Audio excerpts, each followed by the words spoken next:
Halo semuanya guys, kembali lagi dengan saya Wong Plosok Official.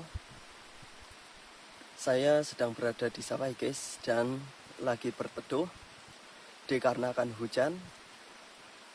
Dan niatnya mau potong rumput ya guys, karena hujan. Dan gubugnya itu sudah rusak ya guys. Itu guys, kayunya sudah pada turun ya guys. Apabila nanti hujannya gede, kemungkinan saya kehujanan ya guys, karena atapnya sudah pada bolong-bolong. Dan di sawah